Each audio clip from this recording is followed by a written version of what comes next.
Amen. Que Dieu vous bénisse tous. Nous allons lire la parole de Dieu dans le livre des Actes des Apôtres, au chapitre 2, versets 41 à 47. Actes des Apôtres, au chapitre 2, versets 41 à 47. Ceux qui acceptèrent sa parole furent baptisés, et en ce jour-là, le nombre des disciples s'augmenta d'environ 3000 âmes. Ils persévéraient dans l'enseignement des apôtres, dans la communion fraternelle, dans la fraction du pain et dans les prières. La crainte s'emparait de chacun, et il se faisait beaucoup de prodiges et de miracles par les apôtres. Tous ceux qui croyaient étaient dans le même lieu, et ils avaient tout en commun. Ils vendaient leurs propriétés et leurs biens, et ils en partageaient le produit entre tous, selon les besoins de chacun. Ils étaient chaque jour tous ensemble, assidus au temple. Ils rompaient le pain dans les maisons et prenaient leur nourriture avec joie et simplicité de cœur, louant Dieu et trouvant grâce auprès de tous les peuples. Et le Seigneur ajoutait chaque jour à l'Église ceux qui étaient sauvés. Et le Seigneur ajoutait chaque jour à l'Église ceux qui étaient sauvés. Et le Seigneur ajoutait chaque jour à l'Église ceux qui étaient sauvés. Amen. Amen.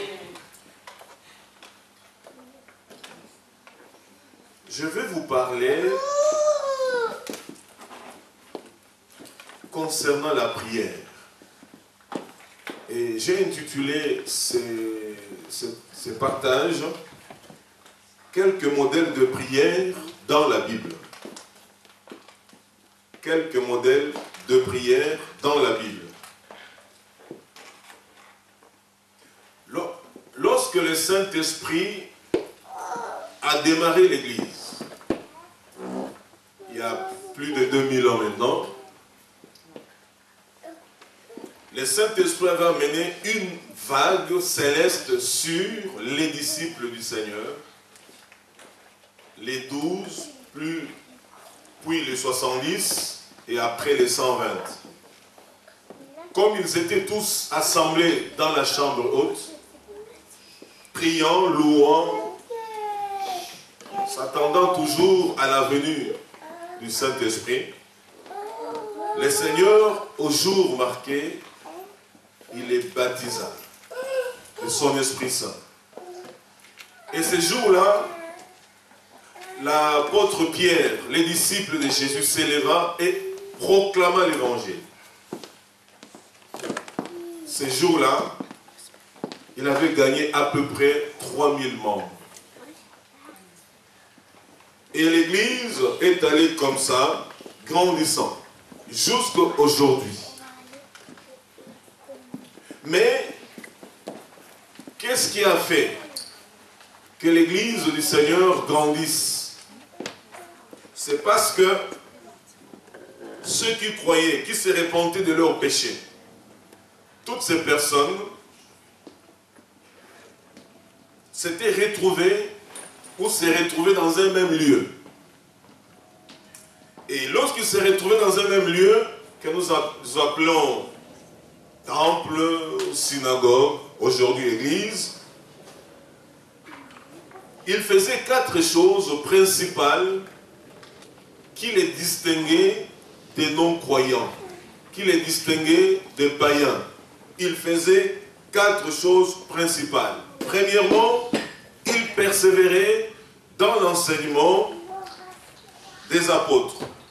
Deuxièmement, ils persévéraient dans la communion fraternelle.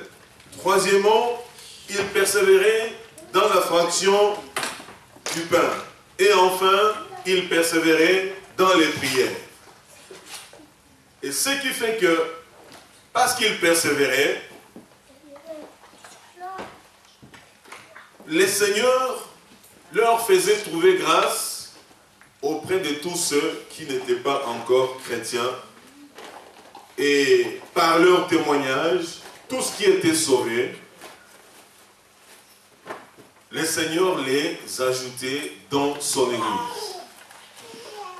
Bien-aimés, excusez-moi, l'Église, c'est le cœur de Dieu. L'Église, c'est le sacrifice de Jésus-Christ sur la croix. L'Église, c'est la valeur du prix du sang de Jésus-Christ. Donc, lorsque Dieu regarde l'Église, il ne peut pas autoriser à qui que ce soit ou à quoi que ce soit de perturber son Église. L'Église, c'est la pensée de Dieu qui est descendue du ciel pour perpétuer le royaume de Dieu sur la terre. Et lorsque ceux qui fréquentent l'Église ne rentrent pas dans les normes, dans le principe établi par Dieu, par le Saint-Esprit, c'est une Église qui va avoir de sérieux problèmes et des difficultés à aller de l'avant. L'Église, c'est un lieu où ceux qui fréquentent l'Église comprennent le bon sens de l'Église. Mais aujourd'hui, je vais m'attarder plus sur le dernier point. Il persévérait dans les prières. Voilà pourquoi je vous ai parlé de quelques modèles de prière dans la Bible. Si je pose la question à chacun de nous ici, par rapport à sa vie de prière, tout le monde me dira qu'il prie. Est-ce que nous prions selon les désirs de Dieu? Est-ce que nous prions selon le Saint-Esprit ou nous prions par habitude? Alors je tiens à vous dire, bien aimé, que si nous prions par habitude, nos prières ne sont pas exaucées et n'arrivent pas au trône de Dieu. Mais si nous prions selon les modèles du Saint-Esprit, alors nos prières sont exaucées au ciel. La prière, je vais commencer d'abord par parler de ce qu'est la prière, pour finalement vous parler de quelques modèles de prières dans la Bible. Car ces cultes, nous les voulons un moment de prière. Et n'oubliez pas que la parole de Dieu nous dit quelque part, le Seigneur, ayant entré dans la synagogue, il avait trouvé des marchands, les gens qui vendaient des pigeons, les échangeurs de monnaie, ainsi de suite. Il renversa leur table, il les chassa. Il leur dit, mais n'avez-vous pas appris que la maison de mon père sera appelée une maison de prière et vous vous en faites une caverne de voleurs? Alléluia. Donc, l'église, c'est un lieu de prière. On loue, on adore, on enseigne, mais on prie beaucoup. C'est ça l'église. Et nous devons persévérer justement dans les prières. La prière est un mystère. Parce que c'est le point de contact entre le divin et l'humain. Entre les célestes et les terrestres. Un point de contact. La prière, c'est la respiration du chrétien. Car la Bible nous dit, priez sans cesse. Et celui qui persévérera jusqu'à la fin, c'est celui qui sera sauvé. Donc la prière, c'est la respiration. Un chrétien, il est vivant. Un chrétien qui ne parle pas à son Père, à son Dieu, c'est un chrétien mort spirituellement. Ce qui distingue un vivant du mort, c'est parce que le mort ne parle pas, ne bouge pas, mais le vivant, il bouge, il parle.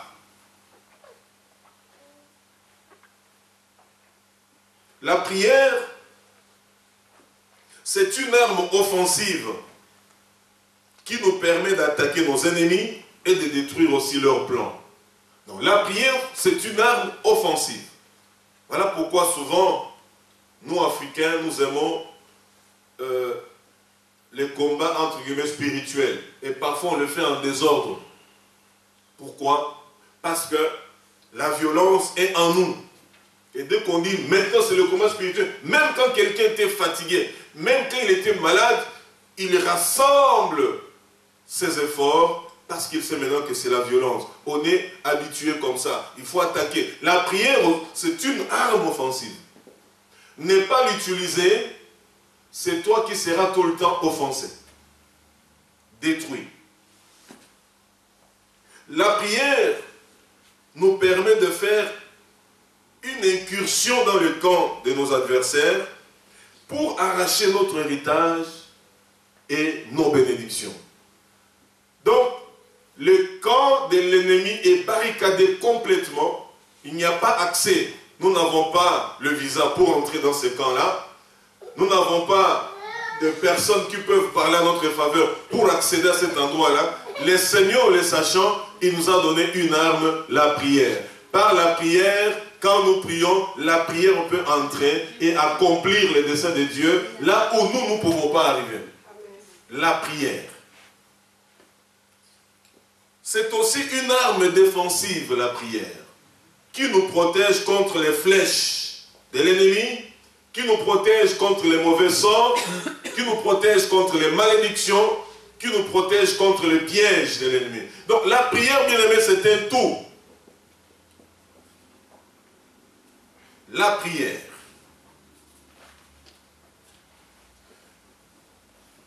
La prière, c'est l'un des privilèges que Dieu nous a donnés pour nous approcher de lui chaque jour au nom de Jésus-Christ. La prière, c'est un des privilèges que Dieu nous a donnés pour nous approcher de lui chaque jour au nom de Jésus-Christ. La parole, lorsque nous l'écoutons, lorsque nous la méditons, la parole, c'est Dieu qui vient vers nous. Alléluia. Amen. La parole, lorsque nous la méditons, lorsque nous l'écoutons pendant qu'on l'enseigne, c'est Dieu qui vient vers nous. C'est Dieu qui s'approche de nous. Et nous autres maintenant, pour nous approcher de Dieu, c'est lorsque nous prions que le Saint-Esprit transporte notre esprit dans la présence de Dieu. En d'autres termes, lorsque nous prions, le Saint-Esprit nous rapproche de Dieu. C'est la seule façon, le seul moyen que Dieu nous a donné de lui parler. En plus de la louange, de l'adoration, de la célébration, qui sont aussi des prières. Lorsque tu adores, lorsque tu loues, lorsque tu célèbres, c'est une sorte, ou ce sont des sortes de prières. Toujours pour nous approcher de Dieu. Mais la parole, c'est Dieu vers nous. La prière, c'est nous vers Dieu.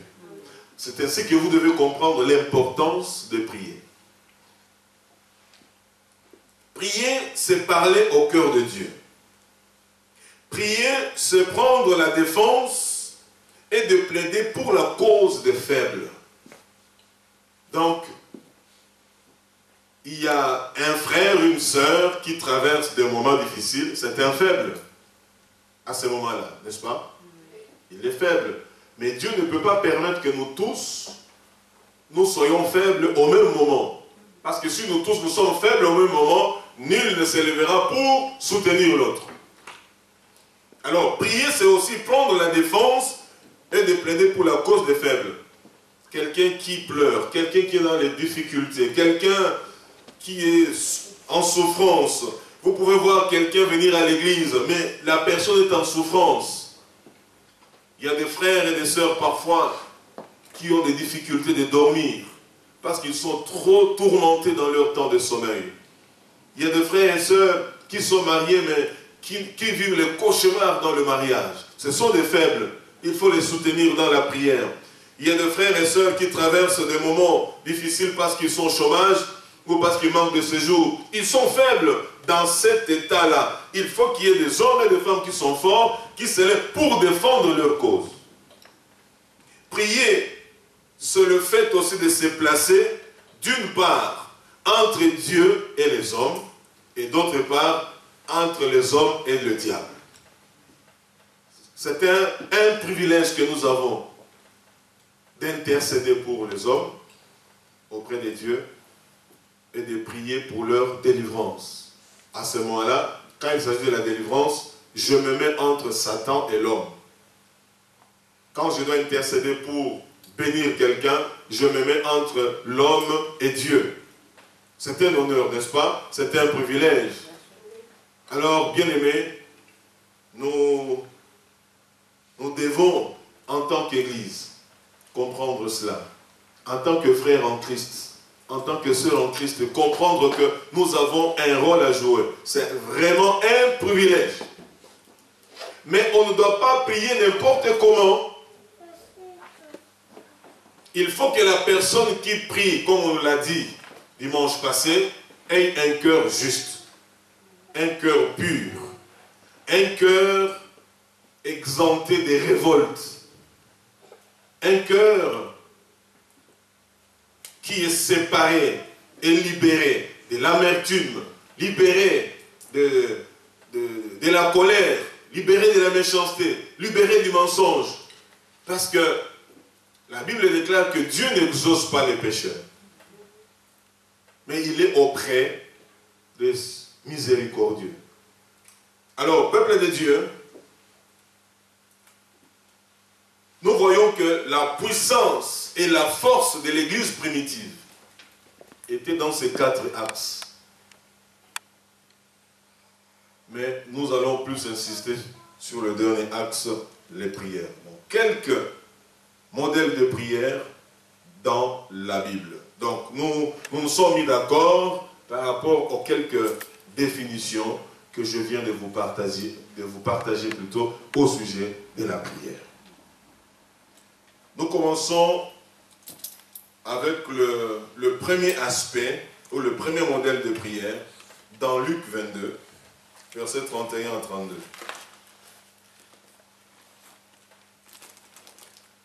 Luc 22, versets 31 à 32.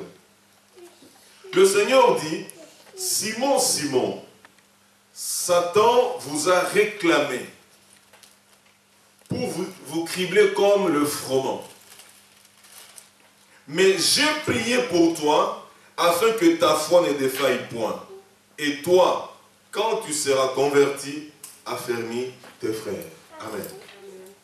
Le premier aspect, un des modèles, il y en a plusieurs dans la Bible. Un des modèles de la Bible, Jésus-Christ prie pour que la foi de Pierre soit préservée. Pour que la foi de Pierre soit protégée. Pour que la foi de Pierre ne défaille point. Bien-aimés, Jésus-Christ est notre modèle. Nous ne devons pas prier les uns pour les autres seulement parce qu'il y a un sujet particulier. Je peux prier pour mes bien-aimés qui sont en difficulté par rapport à leur foi. Priez pour la foi de quelqu'un. Alléluia. Prions les uns les autres pour que Dieu nous augmente la foi. Seigneur, je prie pour ma soeur, je prie pour mon frère, augmente sa foi, afin que l'ennemi ne vienne pas le perturber dans sa façon de te servir. Beaucoup d'enfants de Dieu souffrent aujourd'hui parce qu'ils n'ont pas de frères et sœurs qui prient par rapport à leur foi. Seigneur, donne les papiers. Seigneur, donne le séjour, donne le mariage. Mais le papier, le mariage dans un cœur sans foi, c'est un piège. Parce que nous en avons vu plein de gens recevoir toutes ces choses et devenir encore pire, infidèles vis-à-vis de leur Seigneur. Alors, bien-aimés, nous devons prier pour que la foi de quelqu'un ne défaille point. La foi de mon frère, la foi de ma soeur ne défaille point. Jésus-Christ a prié pour Pierre. Simon Pierre, j'ai prié pour... Satan t'a réclamé pour te cribler comme du froment. Mais j'ai prié pour toi afin que ta foi ne défaille point. Bien-aimé, l'ennemi va continuer à attaquer. L'ennemi est déterminé à détruire un grand nombre d'enfants de Dieu. L'ennemi ne veut pas voir l'église du Seigneur s'épanouir. Lorsque une église est en bonne santé, l'ennemi va déverser ses agents dans l'église. Lorsque un serviteur de Dieu, un pasteur évolue très bien, l'ennemi va vouloir faire glisser des choses qui vont perturber cet homme-là. Alors, lorsque nous sommes là, nous devons prier pour que la foi de la personne ne défaille point. Pour que l'ennemi ne prenne pas le dessus sur notre frère ou sur notre sœur. Une église dont les membres prient les uns pour les autres par rapport à la foi, c'est une église que l'ennemi va fuir. Alléluia. Satan réclame, mais nous prions. Satan réclame pour détruire la foi, mais nous prions pour que la foi soit préservée dans le Seigneur. La foi de la parole, la foi de l'amour, la foi des choses à venir, que ça soit préservé. Que ça ne défaille pas. Lorsque la foi défaille, c'est fini. Nous devenons des chrétiens ordinaires. Parfois même des chrétiens charnels. Ça, c'est un modèle de prière auquel nous devons faire recours presque chaque jour. Quand vous regardez la manière dont nos frères et sœurs évoluent dans cette église, et particulièrement quand nous avions eu ce petit décalage d'aller de l'autre côté et de revenir ici. Vous voyez vous-même comment est-ce qu'il y a un décalage, les gens sont devenus lourds. Ce n'est pas parce qu'ils n'aiment pas Dieu, mais parce que la plupart, leur foi a reçu un coup. C'est à vous et à moi de prier pour ça. Alléluia. Prions pour la foi. Que la foi de plusieurs ne défaille point. Au nom de Jésus-Christ. Un deuxième modèle de prière. Luc 22, toujours. Du verset 39 au verset 46. Là, je vous donne le texte pour nous situer dans le contexte. Mais là-dedans, je vais parler d'une ou de deux choses seulement. Après être sorti, il alla selon sa coutume à la montagne des Oliviers. Ses disciples le suivirent. Lorsqu'il fut arrivé dans ces lieux, il leur dit, priez afin que vous ne tombiez pas en tentation. Puis il s'éloigna d'eux à la distance d'environ un jet de pierre, et s'étant mis à genoux, il pria, disant, Père, si tu voulais éloigner de moi cette coupe, toutefois que ma volonté ne s'efface pas, mais la tienne. Alors un ange lui apparut du ciel pour le fortifier. Étant en agonie, il priait plus intensement, et sa sueur devint comme des grumeaux de sang qui tombaient à terre. Après avoir prié, il s'éleva et vint vers les disciples qu'il trouva endormis de tristesse. Et il leur dit, pourquoi dormez-vous? Levez-vous et priez afin que vous ne tombiez pas en tentation. Amen. Un autre modèle de prière, c'est de prier en faveur de frères et sœurs pour qu'ils ne tombent pas dans la tentation. Nous sommes tentés chaque jour de bien des manières. Il y a des frères et sœurs qui sont tentés par le mensonge, tentés par le péché sexuel, tentés par le vol, tentés par l'orgueil, tentés à faire du tort aux autres. L'ennemi nous tend des pièges partout. Et le Seigneur dit, le seul moyen d'échapper, c'est de prier. Je prie moi-même beaucoup pour ne pas tomber dans la tentation. Je prie pour mes frères et sœurs pour qu'ils ne tombent pas non plus dans la tentation. Amen. Je dois prier. Quel est le péché dans lequel tu tombes le plus souvent? Le Seigneur te dit, prie beaucoup pour ça. Quand tu dors, le corps va être assujetti toujours au mal.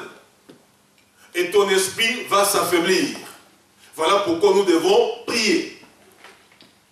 Pour ne pas tomber en tentation. Le Seigneur leur dit, priez pour ne pas tomber en tentation.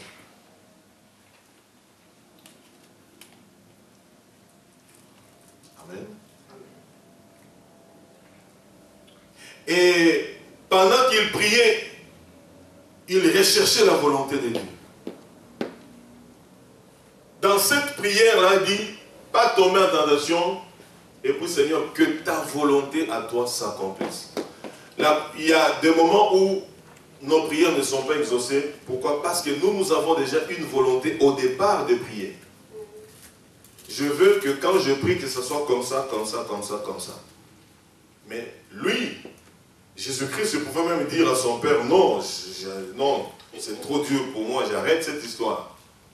J'arrête cette affaire, c'est fini. Ils ont tellement péché pendant des siècles, c'est pas à moi de venir changer le monde. Non, non, non, c'est compliqué. Il pouvait le faire dire, Dans la prière, on demande la volonté de Dieu. Non pas ma volonté, mais ta volonté. Si on a déjà commis des erreurs dans le passé, par rapport à nos temps de prière, c'est facile. C'est de revenir toujours à Dieu dans la prière, mais cette fois-ci avec des prières de repentance. Seigneur, aie pitié. J'avais fait un mauvais choix un jour. Seigneur, je ne savais pas que je devais prier comme on me l'enseigne aujourd'hui. Et moi qui enseigne les autres, Seigneur, je ne savais pas non plus que je devrais prendre telle ou telle autre décision. Mais aujourd'hui, je réalise qu'il ne fallait pas. Seigneur, aie pitié de moi. Alléluia. Donc, bien aimé, on prie pour ne pas tomber dans la tentation. On prie pour rechercher la volonté de Dieu. Et on prie, selon toujours ce même passage, pour que Dieu nous soutienne dans la douleur. Jésus-Christ était dans une grande souffrance, rejeté par les hommes, humilié, dénudé, flagellé, souffrant. Lui, le Saint des Saints, le Roi des gloires, lui, le Créateur, il a laissé la créature marcher sur lui. Il est allé plus bas que sa créature.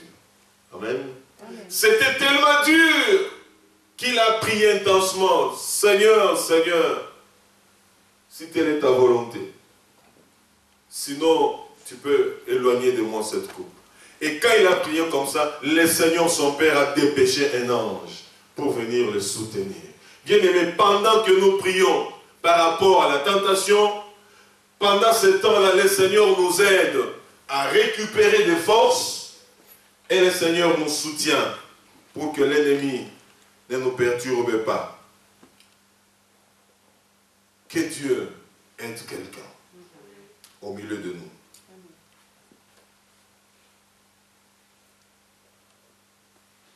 Troisième modèle de prière.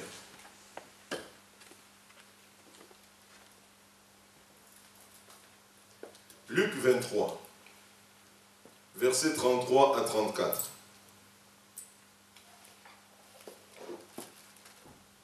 Lorsqu'ils furent arrivés au lieu appelé Crâne, ils le crucifièrent là, ainsi que les deux malfaiteurs, l'un à droite, l'autre à gauche. Jésus dit, Père, pardonne-leur, car ils ne savent ce qu'ils font. Ils se partagèrent ses vêtements en tirant au sort. Alléluia. Un autre modèle de prière.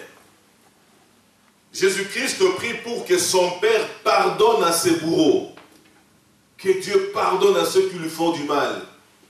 Que Dieu pardonne à ses ennemis. Que Dieu pardonne à tous ceux qui lui ont tendu de pièges. Mon frère, ma soeur, il y a aussi ce genre de prière que nous devons faire. Il y a des gens qui t'ont fait du mal. Et beaucoup de mal. Tu en souffres même si tu ne le dis pas. Tu en souffres. Mais à un moment donné, tu dois t'arrêter et dire, Seigneur, pardonne-leur, car ils ne savent ce qu'ils font. Et je tiens peut-être à rappeler que la plupart des gens qui nous ont fait trop mal, malheureusement, c'est les gens qui nous sont trop proches.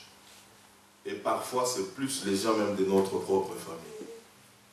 Quand tu penses que c'est telle tante qui m'a fait ça, tel oncle, tel cousin, tel neveu, tel beau-frère, telle belle-sœur, ça fait très mal. Ça peut être même ton propre frère de sang, ta propre sœur de sang, qui t'a fait du mal. Pardonne. À un moment donné, il faut prier dans ce sens-là. Seigneur, pardonne toutes ces personnes qui m'ont tendu de pièges, toutes ces personnes qui m'ont haï et qui continuent à me haïr, toutes ces personnes qui m'ont maudit, toutes les personnes qui m'ont lancé des mauvais sorts. Seigneur, autrefois, ne comprenant pas cet enseignement, j'en voulais à ces gens-là. Je voulais même leur mort, leur perte. Mais aujourd'hui, Seigneur, je me répands d'avoir entretenu ces pensées en moi. C'est pourquoi, Seigneur, je te demande de leur pardonner et moi-même je les pardonne. Au nom de Jésus-Christ. Ça, c'est avoir un cœur juste. Un cœur qui réjouit le cœur de Dieu. Un cœur humble. Un cœur bon. Un cœur qui répand la miséricorde. Alléluia. Et c'est ce qui nous différencie avec le païen. C'est ce qui nous différencie avec le faux frère, comme nous dit la Bible, et les fausses sœurs. Et quand tu pardonnes, tu le fais réellement. À la gloire de notre Dieu. Tu en as la conviction, tu pries. Que tu n'aies pas la conviction, prie quand même. Parce que c'est la volonté de Dieu de prier. Je ne sais pas si toi et moi étions à la place de Jésus-Christ, allons-nous faire tel genre de déclaration. N'oubliez pas que Jésus-Christ était crucifié à ce moment-là. Il était sur la croix. Il était suspendu entre le ciel et la terre. La terre ne voulait pas de lui. Le ciel ne voulait pas de lui. Il était seul. Son père avait détourné de lui ses regards. Tellement il était couvert de péchés de l'humanité tout entière. Il était là. Et en lui, il reconnaissait n'avoir rien fait. Qu'il était innocent. Sur toute la ligne. Il était le juste plus que tout le monde. Il était le saint plus que tout le monde. Il était là. Les clous dans ses mains, les clous dans ses pieds, la couronne d'épines sur sa tête, les côtés percés par la lance. On lui refuse même l'eau. Lui qui est l'eau de vie, on lui refuse l'eau. À la place de l'eau, on lui donne du vinaigre. On l'injurie. Il a des blessures partout, sous une chaleur accablante. Et là, il dit, Père, pardonne-leur. Alléluia. Le vrai pardon, on l'accorde lorsqu'on est en grande souffrance. Lorsque tout va bien, tu me dis, pardon, oh, c'est léger, ça n'a pas... Le vrai pardon, c'est quand tu es réellement en souffrance. Tu dis, Seigneur, je ne peux pas le faire. Tu vois que je ne peux pas le faire, Seigneur, de moi-même, je ne peux pas. Je le fais parce que toi, tu le désires. Je le fais parce que tu le veux. Je le fais parce que je t'aime, Seigneur. Tu l'as fait à la croix et je dois t'imiter. Moi aussi, je pardonne. Bien-aimé, ça va débloquer beaucoup de choses dans nos vies. Amen. Une sorte de prière. Prier pour le pardon. Que Dieu pardonne tes bourreaux. Que Dieu pardonne ceux qui avaient fait que tu puisses manquer le séjour dans ces pays. Que Dieu pardonne ceux qui t'avaient empêché d'avoir ton diplôme. Que Dieu pardonne tous ceux qui avaient fait que tu puisses perdre ton boulot. Que Dieu les pardonne. Et que toi-même, tu puisses le pardonner. Aujourd'hui, tu vis cette vie parce qu'il y a des gens à qui tu as fait beaucoup de bien, mais qui en retour t'ont fait beaucoup de mal. Tu as même perdu beaucoup d'argent. Tu as perdu peut-être ta dignité, ta valeur. Pardonne. C'est une sorte de prière très efficace. Un serviteur de Dieu français avait écrit dans les années 80 un livre qu'il avait intitulé « Le pardon, une puissance qui libère ». Et le vrai pardon.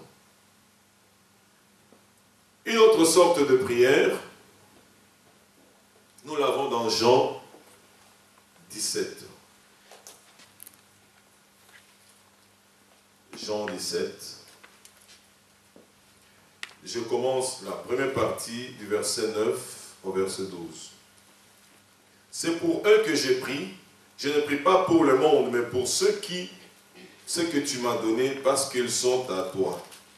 Et tout ce qui est à moi est à toi, et ce qui est à toi est à moi, et je suis glorifié en eux. Je ne suis plus dans le monde, et ils sont dans le monde. Et je vais à toi, Père Saint, garde en ton nom ce que tu m'as donné, afin qu'ils soient un comme nous. Lorsque j'étais avec eux dans le monde, je les gardais en ton nom. J'ai gardé ce que tu m'as donné, et aucun d'eux ne s'est perdu, sinon le fils de perdition, afin que l'écriture fût accomplie. Amen. Là, Jésus-Christ nous montre comment est-ce qu'il est tenté de prier pour la protection de ses disciples. Garde-les dans ce monde. Et garde-les de ce monde comme tu l'as fait avec moi. Bien-aimés frères et sœurs, prions les uns pour les autres pour que Dieu nous garde par rapport aux choses de ce monde. Que Dieu nous préserve des pièges de ce monde. Beaucoup de frères et sœurs aujourd'hui, pendant que je vous parle, qui sont membres des églises, sont dans leur lit, en train de dormir. D'autres, ils n'ont pas vraiment des raisons. Ils disent seulement, je suis fatigué. D'autres ont été festoyés jusqu'aux heures du matin. Ils sont rentrés, ils savent même la tête tourne. Parce que malheureusement, il y a encore des frères et sœurs qui continuent à avaler des litres, à ingurgiter ces litres-là. Des boissons compliquées. D'autres, ayant la bonne volonté de venir, mais ils ne savent pas sortir parce qu'ils sont dans des prisons. Et le Seigneur veut que nous prions pour la protection de tous nos frères et sœurs. Seigneur, protège mon frère tel, protège ma soeur telle. Si tu connais sa vraie faiblesse, tu la cites dans ta prière. Protège ma soeur telle de telles choses, protège mon frère de telles choses, afin que, Seigneur, l'ennemi ne puisse pas avoir les dessus sur sa vie. Protège. Jésus-Christ nous a montré cela. Prie pour la protection des membres de ta famille. Quand les enfants vont à l'école, tu es parent, prie pour que tes enfants soient sous la protection du Seigneur. Que Dieu les protège contre les méchants. Que Dieu les protège contre les prédateurs des enfants. Que Dieu les protège contre toutes ces personnes-là, au nom de Jésus-Christ. Et tu continues à prier pour la protection, si tu es marié, de ta femme ou de ton mari. Vous priez pour que Dieu protège votre patrimoine, que Dieu protège le travail, que Dieu protège votre santé, parce que l'ennemi est toujours là pour nous faire du mal. Seigneur, je prie, mon Père, que tu les gardes, comme tu m'avais gardé. Garde-les. Et c'est aussi ma prière. Que Dieu vous garde, que Dieu vous préserve, que Dieu ait le regard sur vous, pour que l'ennemi ne vous perturbe pas. J'ai pris pour la protection de ses disciples. Et au verset 14, du verset 14 au verset 19, je leur ai donné ta parole et le monde les a haïs, parce qu'ils ne sont pas du monde, comme moi je ne suis pas du monde.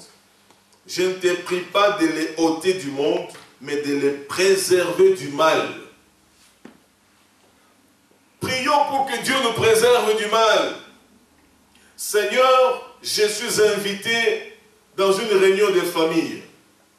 J'y vais parce que je suis membre de cette famille. Mais préserve-moi contre le mal qui sera dit là-bas. Préserve-moi contre le mal qui pourrait passer par moi pour détruire les autres. Préserve-moi, Seigneur. Ils ne sont pas du monde comme moi je ne suis pas du monde. Sanctifie-les par ta parole est la vérité. Comme tu m'as envoyé dans le monde, je les ai aussi envoyés dans le monde. Et je me sanctifie moi-même pour eux, afin qu'eux aussi soient sanctifiés par la parole. Bien-aimés, il prie pour la protection, il prie pour la sanctification de ses disciples. Nous devons prier pour que nous puissions nous sanctifier tout le temps et tout le temps. Parce que le Dieu que nous prions, il est saint tout le temps et tout le temps. Ne peuvent s'approcher de Dieu, ne peuvent être exaucés de Dieu que ceux qui se sanctifient. Et parfois, tu as des difficultés à te sanctifier. Pourquoi? Parce qu'il n'y a pas de frères et sœurs qui prient pour ta sanctification. Que Dieu te mette à part, que Dieu te préserve des souillures du monde, que Dieu te donne la force de surmonter cela pour que tu te conserves pur pour Dieu. Nous devons prier les uns les autres. Jésus l'a fait pour ses disciples. Il nous a montré l'exemple. Mais vous trouvez dans l'église, on ne parle que de futilité. Tel a fait ceci, tel n'a pas été, tel a fait ceci, oh, tel est infidèle, il n'a pas été au culte, il n'a pas porté sa dîme, il n'a pas fait ceci. D'accord. Lorsque quelqu'un n'est pas sanctifié, comment il peut avoir l'esprit à toutes ces choses-là? C'est quand toi et moi nous prions. Vous priez pour moi, je prie pour vous. Nous prions les uns les autres. Dieu nous sanctifie. Et là, nous sommes des hommes et des femmes bien préparés par le Seigneur pour accomplir ses desseins dans nos vies et dans l'Église. Que le Seigneur nous fasse grâce pour que nous puissions accomplir les desseins de notre Dieu. Et là encore, le Seigneur prie pour que Dieu leur donne sa gloire. Père, donne-leur la gloire. Je leur ai donné la gloire que tu m'as donnée, au verset 22, afin qu'ils soient un, comme nous sommes un. Moi en eux et toi en moi, afin qu'ils soient parfaitement un, et que le monde connaisse que tu m'as envoyé et que tu les as aimés comme tu m'as aimé. Père, je veux que là où je suis, ce que tu m'as donné soit aussi avec moi, afin qu'ils voient ma gloire, la gloire que tu m'as donnée, parce que tu m'as aimé avant la fondation du monde. Je leur ai donné la gloire que tu m'as donnée. Ici, Jésus-Christ est en train de prier pour que Dieu pourvoie aux besoins de ses disciples. Qu'il comble leurs besoins. Parce que la gloire que Jésus-Christ avait auprès de son Père lui donnait l'autorisation de tout avoir auprès de son Père. Donc, quand toi et moi, Dieu, Jésus-Christ, prie pour que son Père nous donne la gloire, sa gloire, c'est pour que nous puissions être positionnés comme Christ dans la gloire du Père. Et Christ positionné dans la gloire du Père, il avait tout ce dont il avait besoin. Voilà pourquoi il pouvait guérir. Voilà pourquoi il pouvait multiplier les pains, les poissons. Voilà pourquoi il pouvait purifier les lépreux. Il avait tout. Jésus-Christ pouvait se construire la plus belle maison de l'époque. S'il voulait. Amen. Parce qu'il avait la gloire. Bien-aimés, prions les uns les autres pour que la gloire de Dieu ainsi que sa présence demeure sur nous et nous accompagne. Et enfin aujourd'hui, nous allons, avant de prier en tant qu'Église, voir une dernière sorte de prière dans Acte 12, versets 1 à 12. Acte 12, versets 1 à 12. C'est l'histoire de l'emprisonnement de l'apôtre Pierre.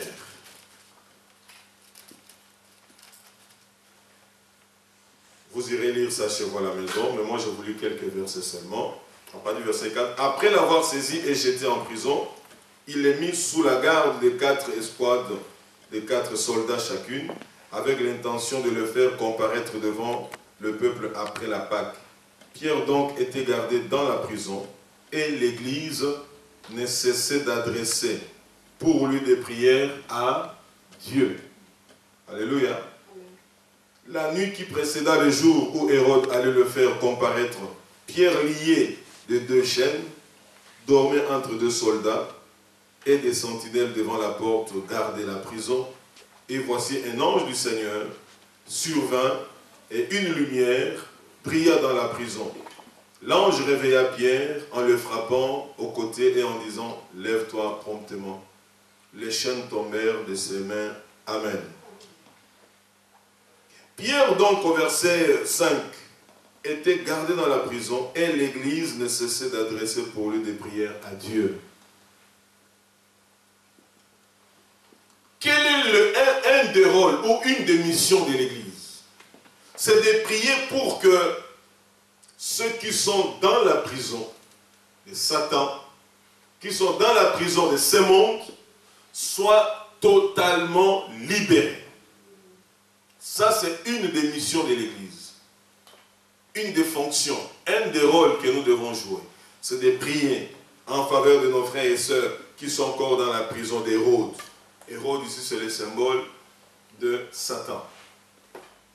Pierre était lié. les mains liées, les pieds liés, jeté dans la prison intérieure. Et il était gardé par 4 escouades de militaires romains, donc ils étaient en tout 16. Il a été jeté dans la prison intérieure. Donc autour de lui, il y avait encore la ceinture de prison. Mais avant la ceinture d'une deuxième prison, il y avait d'abord les gardes. Et la Bible nous dit qu'à l'entrée aussi, il y avait des sentinelles. Et ces sentinelles-là, c'était toujours des soldats romains. Mais l'Église, qui physiquement était faible devant les soldats romains, l'Église avait compris qu'ils avaient une arme offensive. Là où eux ne pouvaient pas aller, la prière pouvait aller. Ils ont compris qu'ils devaient se mettre entre Hérode et Pierre. Ils ont compris qu'ils pouvaient aussi se mettre entre Dieu et Pierre. Donc c'était un combat, voilà pourquoi ils ne cessaient d'adresser des prières en sa faveur auprès de Dieu. Il était en prison et quand l'Église priait, le Seigneur a dû dépêcher un ange pour aller délivrer Pierre.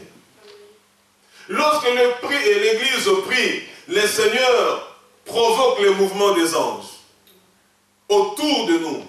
Il y a des frères et sœurs qui se sont alourdis. Et de cette église et de ceux qui font partie des autres églises, beaucoup se sont alourdis, affaiblis. Mais le problème, c'est parce que beaucoup sont dans des prisons. Et le Seigneur cherche un homme qui s'élève, une femme qui s'élève, qui dresse un mur pour que Dieu ne détruise pas. Il en cherche. Est-ce qu'il en trouve? Tu as le désir de prier, mais tu n'as pas le pouvoir de prier. Non, non. Tu as la volonté de prier, mais tu n'as pas le pouvoir de prier. Ah, moi je vais prier. Le temps passe, je vais prier. Tu as la volonté, mais tu n'as pas le pouvoir. Voilà pourquoi nous allons prier pour que Dieu nous donne le pouvoir de prier. Frères et sœurs, nous devons prier. Nous en avons d'abord nous-mêmes besoin. L'Église en a besoin aussi. Il faut prier. Et beaucoup prier. Nous vivons dans une période où la prière est laissée de côté au détriment de la louange, de l'adoration, de la célébration. Beaucoup de frères et sœurs aujourd'hui sont des spécialistes dans les formules, dans la formulation des phrases qui impressionnent par rapport aux bénédictions. Il suffit que vous tapez sur Facebook, vous allez voir, toutes les poésies chrétiennes sont là. Et c'est des phrases, quand vous les lisez, vous dites, ça c'est une pensée terrible. On ne s'accroche pas à ces pensées-là. C'est des pensées qui peuvent nous aider dans la manière de vivre dans ce monde. Mais ces pensées-là ne peuvent rien nous apporter du spirituel. Beaucoup d'églises sont remplies aujourd'hui de ces formules-là. Mais revenons à la parole. Ce que je suis en train de nous partager, c'est simple. Il n'y a pas de complications là-dessus. Vous n'avez pas besoin d'aller faire une faculté théologique pour ça. Le Saint-Esprit est l'excellent professeur de la théologie pratique de Dieu dans ta vie. Et c'est lui qui te le dit. C'est facile. Mais le problème, beaucoup nous avons la volonté, mais nous n'avons pas le pouvoir. Pourquoi? Parce que nous avons vendu le pouvoir aux choses de ce monde. Que Dieu nous aide. Et quand l'Église a continué à prier, la sentence de sa mort qui était arrêtée et décrétée par Hérode était annulée et supprimée. Il y a des frères et sœurs qui sont dans le lien des morts. Quand je dis mort, c'est vraiment la mort physique. Il y a ceux qui sont dans le lien des morts spirituels. Il y a ceux qui sont dans le lien des morts financiers. les finances, ça ne va pas. Il y a ceux qui sont morts par rapport aux études, par rapport au travail, par rapport à beaucoup de choses. Mais lorsque l'Église prie, le Seigneur dépêche l'ange et cette sentence-là de mort est annulée, est arrêtée pour la gloire de notre Dieu. Alors, frères et sœurs, c'était les quelques modèles de prière que le Saint-Esprit m'avait mis à cœur pour vous partager avant que nous puissions prier. Retenez que Jésus-Christ avait prié pour la foi de Pierre. Il avait prié, il demandait à ses disciples de prier pour qu'ils ne tombent pas dans la tentation et que Dieu leur vienne en aide. Il avait prié pour que son Père pardonne à tous ceux qui lui faisaient du mal. Il a prié pour la protection de ses disciples. Il a prié pour que Dieu pourvoie et comble tous leurs besoins. Il a prié pour que Dieu le sanctifie. Et ici, enfin, nous voyons que l'Église a prié pour que Pierre soit libéré de sa prison et que la sentence de mort soit détruite et arrêtée au nom de Jésus. Amen.